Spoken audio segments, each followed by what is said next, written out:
ምኩራብ ስያሜው የተወሰደው በዮሐንስ ወንጌል ምዕራፍ 2 ቁጥር 14 ላይ በመቅደስም በሬዎችን፣ ላሞችን፣ በጎችን፣ እርግቦችን የሚሸጡትን አገኘ ተብሎ ከተገለጸው ኃይለ ቃል ላይ ነው። ምኩራብ የሚለው ቃልም በአማርኛ መቅደስ ተብሎ ተተርጉሟል።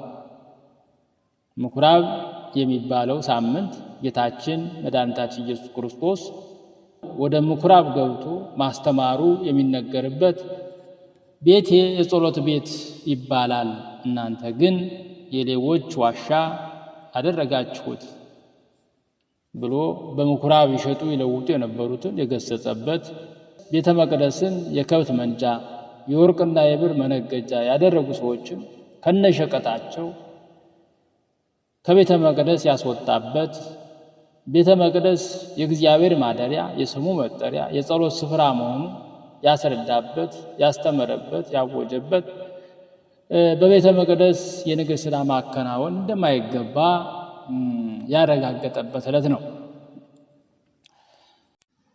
በስመ አብ ወወልድ ወመንፈስ ቅዱስ አሐዱ አምላክ አሜን።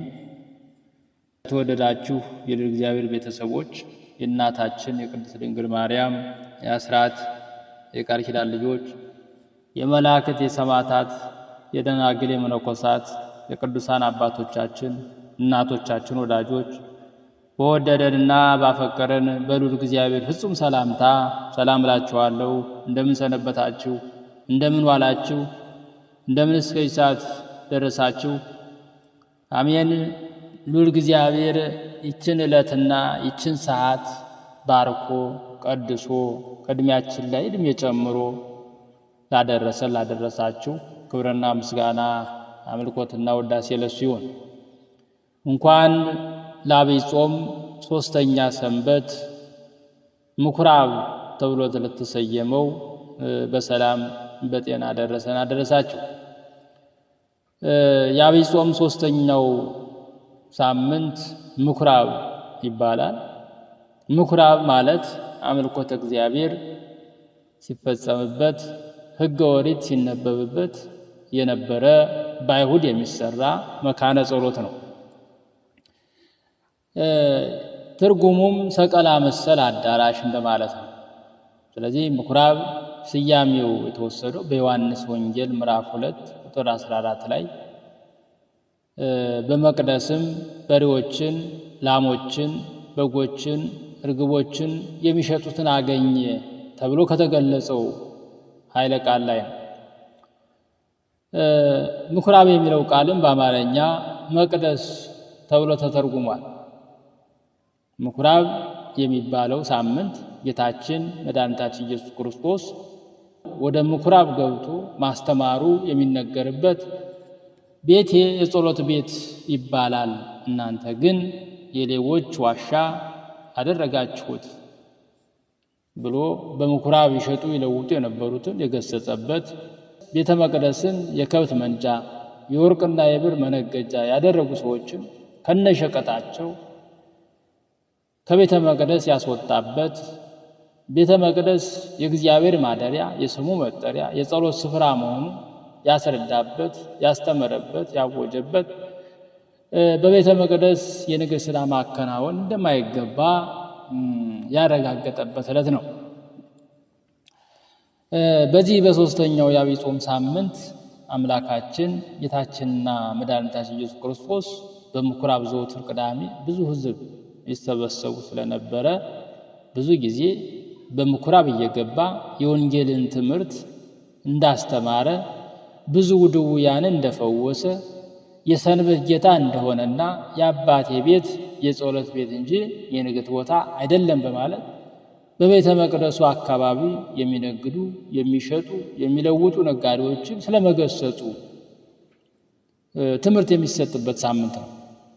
በተለይ በነቢዩ በኢሳይያስ እንደተጻፈ ጌታ በአይሁድ ምኩራብ ገብቶ መጽሐፍ እንዲሰጡት ጠይቆ የሚሰሙትን ቃል ዛሬ በጆሮአችሁ የሚሰሙት በተለይ በነቢዩ በኢሳይያስ እንደተጻፈ ጌታ በአይሁድ ምኩራብ ገብቶ መጽሐፍ እንዲሰጡት ጠይቆ የሚሰሙትን ቃል ዛሬ በጆሮአችሁ እንደተፈጸመ እንዲህ ሲል እንደነገራቸው ይዘከርበታል።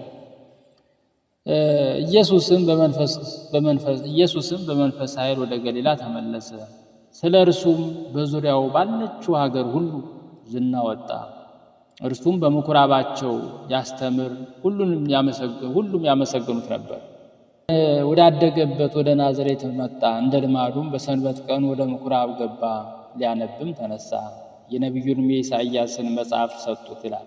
መጽሐፉንም በተረተረ ጊዜ የጌታ መንፈስ በእኔ ላይ ነው፣ ለድሆች ወንጌልን እሰብክ ዘንድ ቀብቶኛልና፣ ለታሰሩትም መፈታትን፣ ለዕውሮች ማየትን እሰብክ ዘንድ፣ የተጠቁትንም ነፃ አወጣ ዘንድ፣ የተወደደችውንም የጌታን ዓመት እሰብክ ዘንድ ልኮኛል ተብሎ የተጻፈበትን ስፍራ አገኘ። ካነበበ በኋላ መጽሐፉንም ጠቅልሎ ለአገልጋዩ ሰጠውና ተቀመጠ። በምኩራቡም የነበሩ ሁሉ ትኩር ብለው ይመለከቱት ነበር። እርሱም ዛሬ ይህ መጽሐፍ በጆሮአችሁ ተፈጸመ ይላቸው ጀመር። ሁሉም ይመሰክሩለት ነበር። ከአፉም ከሚወጣው ከጸጋው ቃል የተነሳ እየተደነቁ ይህ የዮሴፍ ልጅ አይደለምን ይሉ ነበረ።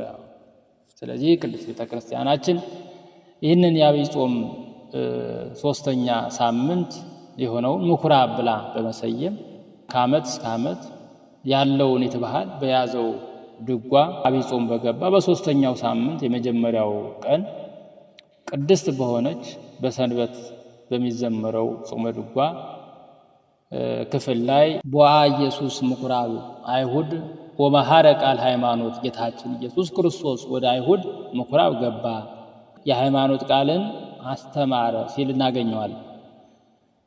መሐረ ቃል ሃይማኖትን ዝይብል፣ እንዲህ እያለ የሃይማኖትን ቃል አስተማራቸው፣ መከራቸው፣ ገሰጣቸው ይላል።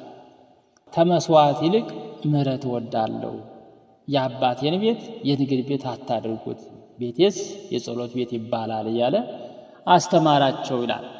እነርሱም የቃሉን ግርማና ያነጋገሩን ጣዕም አደነቁ ይላል። በዚህ በዮሐንስ ወንጌል ምዕራፍ 2 ቁጥር 16 ላይ። በዕለቱ ወንጌል ደግሞ በመቅደስም በሬዎችና በጎችን ርግቦችን የሚሸጡትን ገንዘብ ለዋጮችንም ተቀምጠው አገኘ። የገመድም ጅራፍ አበጅቶ ሁሉን በጎችንም በሬዎችን ከመቅደስ አስወጣቸው። የለዋጮችን ገንዘብ አፈሰሰ፣ ገበታቸውንም ገለበጠ። የርግብ ሻጮችንም ይህን ከዚህ ውሰዱ፣ የአባቴን ቤት የንግድ ቤት አታድርጉት አላቸው ይላል ጌታችን መድኃኒታችን ኢየሱስ ክርስቶስ። ቅዱስ ያሬድም ይህንን የወንጌል ክፍል ይዞ ወደ አይሁድ ምኩራብ ገባ፣ የሃይማኖትንም ቃል አስተማራቸው ይላል። ወንጌላዊ ቅዱስ ዮሐንስም ደግሞ ወደ አይሁድ ምኩራብ ገብቶ በጎችንም በሬዎችን ከመቅደስ በጅራፍ እየገረፈ እንዳወጣቸው ይናገራል። ምን ነው ተለያዩ ቢሉ እነዚህ ቅዱስ ዮሐንስ አፈወርቅ በዚህ የወንጌል ክፍል ባስተማረው ትምህርት ላይ እንዲህ ይላል። አንድ ሰው እንዲህ ብሎ ሊጠይቅ ይችላል። ኢየሱስ ክርስቶስ ቤተ መቅደስን ገበያ አድርገውት ባገኛቸው ጊዜ ከወትሮ በተለየ በታላቅ ቁጣ ገሰጻቸው። ገስጿቸውም አልበቃውም፣ በጅራፍ አበጅቶ እየገረፈ አስወጣቸው እንጂ። ነገር ግን ከዚህ በፊት አንተ ሳምራዊ ጋኔል አለብህ ሲሉት ምንም አልተናገራቸውም ነበር። ለምን ሊሉ ይችላል። ለዚህ የሚሆን መልስ ሲናገሩ እነርሱም ቢሆን ያን ሁሉ ሲናገራቸው ከወትሮው በተለየ ዝም አሉ እንጂ ክፉ ኃይለ ቃል አልተናገሩ። አይሁድ ለራሳቸው ጥቅም ሲሉ ይናገሩታል፣ ክርስቶስ ግን ለእነርሱ ጥቅም ሲል ይናገራቸዋል። ይህም ማሳያ የሚሆነው የአባቴን ቤት የንግድ ቤት አታድርጉት ባላቸው ጊዜ ይህን ስለምታደርግ ምን ምልክት ታሳየናለህ አሉት ይላል። ክርስቶስ ምንም እንኳ በተግሳጽና በጅራፍ ያስወጣቸው ከፍቅሩ የተነሳ ነውና የሃይማኖትን ቃል አስተማራቸው። ጌታችን ኢየሱስ ክርስቶስ በመዋዕለ ሥጋዌ ሲያስተምር አንዳንዴ ጠንቀር ያሉ ተግሳጾችን፣ አንዳንዴ ደግሞ ስድብ የመሰሉ ኃይለ ቃላትን ሲናገር እናገኘዋለን። በዚህ ሁሉ ፍጹም የሆነ ፍቅር አለበት። ሁሉንም ለሰው ልጅ ድህነት ሲል አድርጎታልና ሰው በፈተና ውስጥ ሲያልፍ ለተሻለ ክብር ይደርሳል።